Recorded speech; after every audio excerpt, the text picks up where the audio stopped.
కూడా అభినందనలు తెలుపుకుంటూ సెలవు తీసుకుంటున్నాను.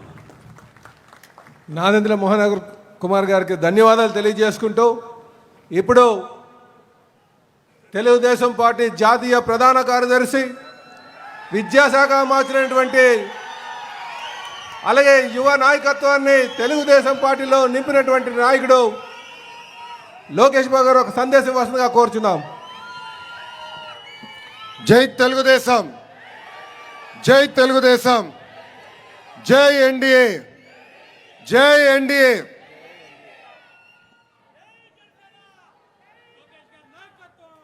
ఈవీఎం అయినా బ్యాలెట్ అయినా గెలుపు కూటమిదే.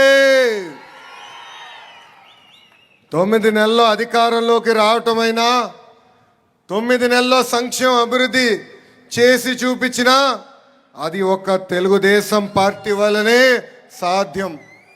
ఆనాడు 9 నెలల్లోనే తెలుగుదేశం పార్టీని అధికారంలోకి తీసుకొచ్చిన విశ్వవిఖ్యాత నట సార్వభౌమ స్వర్గీయ శ్రీ నందమూరి తారక రామారావు గారు 9 నెలల్లోనే రాష్ట్రానికి అభివృద్ధి సంక్షేమం ఏంటో చేసి చూపించిన పేదల నాయకుడు, మన ప్రీతమ నాయకుడు చంద్రబాబు నాయుడు గారు.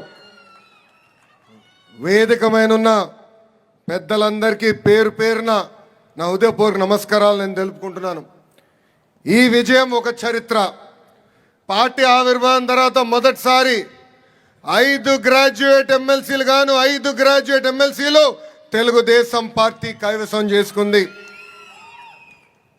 గౌరవ అధ్యక్షుల వారితో చర్చించినప్పుడు గెలుపు కాదు, భారీ మెజార్టీతో గెలిస్తేనే ఇది ఒక గెలుపు అని ఆనాడు చెప్తాం జరిగింది. ఈరోజు ఇక్కడి నుంచి నేను చెప్తున్నా, గుంటూరు కృష్ణ గ్రాడ్యుయేట్ ఎమ్మెల్సీగా 82,000 మెజార్టీతో గెలిచారు మన ఆలపాటి రాజేంద్ర ప్రసాద్ గారు. ఈస్ట్ వెస్ట్ గోదావరి గ్రాడ్యుయేట్ ఎమ్మెల్సీగా 77,500 ఓట్ల భారీ మెజార్టీతో గెలిచారు మన రాజశేఖర్ గారు.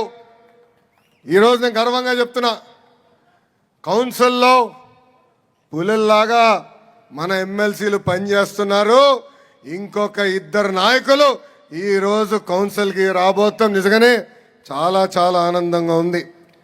ఇంత విజయాన్ని అందించిన గ్రాడ్యుయేట్లకి, గెలుపు కోసం పనిచేసిన గౌరవ శాసనసభ్యులు, మంత్రివర్యులు, జోనల్ కోఆర్డినేటర్లు, ప్రత్యేకంగా నాకు ప్రాణ సమానమైన కార్యకర్తలకి పేరు పేరున నా ఉదయపూర్వక ధన్యవాదాలు తెలుపుకుంటున్నా. ప్రజలు కొట్టిన దెబ్బకి పులివెందుల ఎమ్మెల్యే ఇంకా కోలుకోలేదబ్బా. ఆయన కొత్త పేరు పెట్టిన వన్ డే ఎమ్మెల్యే. ఏంటది? ఒకరోజు ఎమ్మెల్యే. ఒకరోజు ఎమ్మెల్యే అసెంబ్లీకి కరెక్ట్గా ఒకరోజు వచ్చి వెళ్ళిపోతాడబ్బా.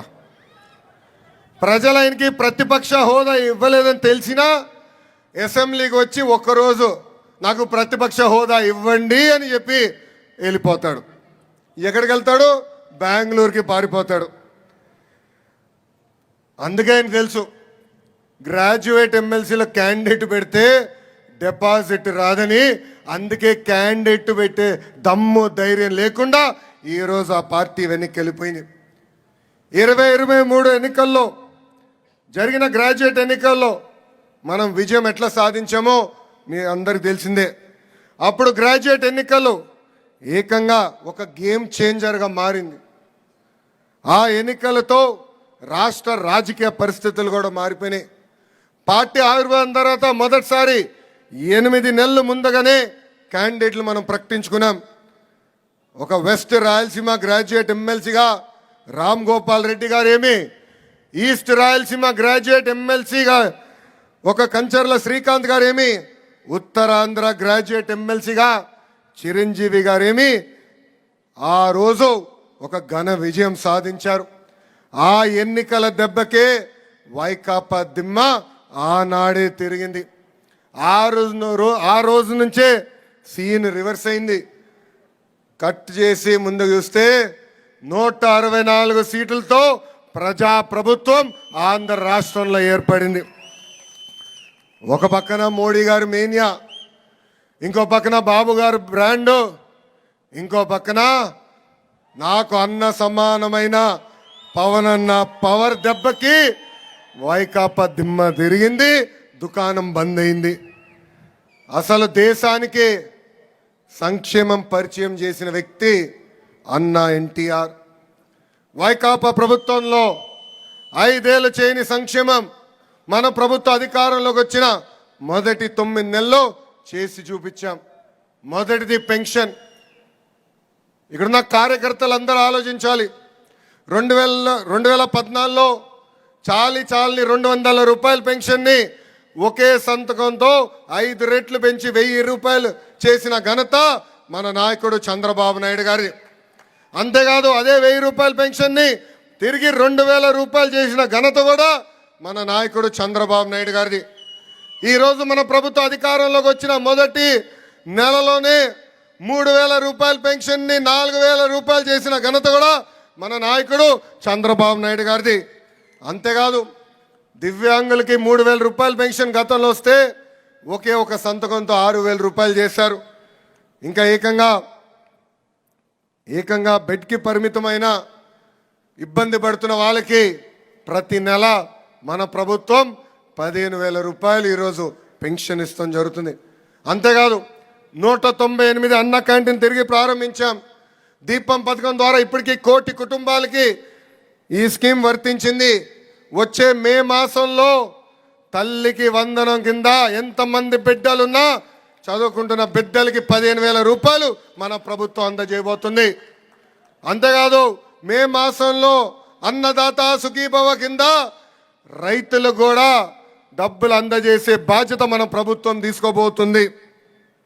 ఇంకా 20 లక్షల మందికి ఉద్యోగాలు కల్పిస్తామని మేనిఫెస్టోలో భారతదేశ చరిత్రలో ఏ పార్టీ చేయని విధంగా దమ్ము ధైర్యం ఉన్న పార్టీ తెలుగుదేశం పార్టీ మేనిఫెస్టోలో పెట్టింది. ఈ గ్రాడ్యుయేట్ గెలుపు యువతది. ఆంధ్ర రాష్ట్ర యువకులకు నేను చెప్తున్నా, మాకు మీరు బాధ్యత పెంచారు. ఒక పద్ధతి ప్రకారం డిఎస్సి నిర్వహిస్తాం. జాబ్ క్యాలెండర్ కూడా ఒక పద్ధతి ప్రకారం నిర్వహిస్తాం. అంతేకాదు ఈ నెల అంటే మార్చి నెలలోనే 16,347 టీచర్ పోస్ట్ భర్తీ చేసే మెగా డిఎస్సి కూడా మన అనౌన్స్మెంట్ చేసి గతంలోనే చేశాం. ఇప్పుడు ఏకంగా ఆ కార్యక్రమం కూడా అంటే నోటిఫికేషన్ ఇస్తాం. ఇప్పటికే 6,78,000 కోట్ల పెట్టుబడి తీసుకొచ్చాం. ఆ పెట్టుబడుల ద్వారా దాదాపు 4,28,000 మందికి ఉద్యోగాలు కల్పించడానికి అవకాశం రాబోతుంది. ఒక టీసీఎస్ కానీ ఆర్సిలర్ మిత్తల్ కానీ ఎన్టీపీసీ గ్రీన్ కానీ బీపీసీఎల్ కానీ రిలయన్స్ ఇండస్ట్రీ కానీ ఎల్జీ ఎలక్ట్రానిక్స్ కానీ ఇలా అనేక పరిశ్రమలు ఆంధ్ర రాష్ట్రానికి మన ప్రభుత్వం తీసుకొచ్చింది. ఇంకా గత ప్రభుత్వం తీసుకున్న చెత్త నిర్ణయాలు కూడా మనం రద్దు చేస్తాం జరిగింది. దాంట్లో భాగంగా ల్యాండ్ టైటిలింగ్ యాక్ట్ మనం రద్దు చేశాం. చెత్త పైన వేసే పన్ను కూడా మన ప్రభుత్వం రద్దు చేసింది. ఇంకా మత్స్యకారులకి ఉపాధి దెబ్బతీసే జియో 217 కూడా మన ప్రభుత్వం రద్దు చేసింది. కేంద్రంలో ఉన్న ప్రధానమంత్రి నరేంద్ర మోడీ గారి సహకారంతో ఎప్పుడు లేని విధంగా మన రాష్ట్రాన్ని మనం అభివృద్ధి చేసుకుంటున్నాం. గతంలో మనం చూసాం అమరావతి పనులు వేగంగా జరిగే సమయంలో అడ్డంగా పడుకుని పనులని ఆపేశారు. ఆగిపోయిన పనులు కూడా తిరిగి ఈ నెలలో ప్రారంభిస్తున్నాం. దానికి కేంద్ర ప్రభుత్వం 15,000 కోట్ల రూపాయలు సహాయం చేశారు. ఇంకా పోలవరం పనులు కూడా దారెక్కింది. ఎన్డీఏ ప్రభుత్వంలో జనరేటర్లు అవసరం లేదు స్వామి, 24 గంటలు కరెంట్ ఇస్తాం. జనరేటర్ కాకుండా డైరెక్ట్ ఈబీ కనెక్షన్కి ఇవ్వండి, సమస్యలు ఉండవు. గతంలో మూసేస్తున్నాం అని చెప్పారు విశాఖ స్టీల్ ప్లాంట్ని. కానీ ఎన్డీఏ ప్రభుత్వం ఏర్పడిన తర్వాత 13,000 కోట్ల రూపాయలు ఆ విశాఖ స్టీల్ ప్లాంట్కి ఇచ్చి ఏకంగా మన ప్రభుత్వం కాపాడింది. అంతేకాదు విశాఖ రైల్వే జోన్ కూడా మనం సాధించుకున్నాం. ఆఖరికి రోడ్డు పైన పడిన గుంటలు కూడా పూడ్చిన ఘనత మన ప్రభుత్వం ఉందని సభాముఖం మీ అందరికీ తెలుపుతున్నా. దేశంలోనే ఏ పార్టీకి లేని బలం మన పార్టీకి ఉంది. కార్యకర్తలే తెలుగుదేశం పార్టీ బలం బలగం. మంచి చేస్తే గుండెల్లో పెట్టుకుని కాపాడుకుంటారు. అదే కానీ ఎవరన్నా చెడు చేస్తే చీల్చి చెండాడతారు. ఒక పద్ధతి ప్రకారం ఈరోజు మనం నామినేటెడ్ పోస్టులన్నీ భర్తీ చేసుకుంటున్నాం. గౌరవ జాతీయ అధ్యక్షుల వారు ఆదేశాల మేరకు ఈ నెలలోనే అన్ని పోస్టులు భర్తీ చేయాలని కూడా నిర్ణయం తీసుకుంటాం జరిగింది. అంతేకాదు భారతదేశ చరిత్రలో ఏ ప్రాంతీయ పార్టీకి జరిగిన విధంగా 1 కోటి సభ్యత్వాలు మనం సాధించుకున్నాం. ఏకంగా కార్యకర్తలకి ఈరోజు ప్రమాద బీమా కింద 5 లక్షల రూపాయలు కూడా మన పార్టీ సహాయం చేస్తుంది. నేను తెలుగుదేశం పార్టీ జాతీయ ప్రధాన కార్యదర్శి అయిన తర్వాత దాదాపు 130 కోట్ల రూపాయలు ఖర్చు పెట్టి కార్యకర్తల సంక్షేమం చేస్తాం జరిగింది. ఈరోజు నేను ఎక్కడికి వెళ్ళినా అందరూ నన్ను రెడ్ బుక్ గురించి అడుగుతున్నారు. అవునా కాదా? రెడ్ బుక్ గురించి అందరు నన్ను అడుగుతున్నారు. రెడ్ బుక్ దాని పని దాన్ని చేసుకుంటే వెళ్తుంది. గతంలో కూడా చెప్పా, చట్టాన్ని ఉల్లంఘించి కార్యకర్తల్ని ప్రజలు ఎవరైతే ఇబ్బంది పెట్టారో వాళ్ళని నేను ఎవరిని వదిలిపెట్టామని చెప్తాం జరిగింది. ఆ ప్రక్రియ ప్రారంభమైంది. అంతేగాని ఎవరినో వదిలిపెడతాం డౌట్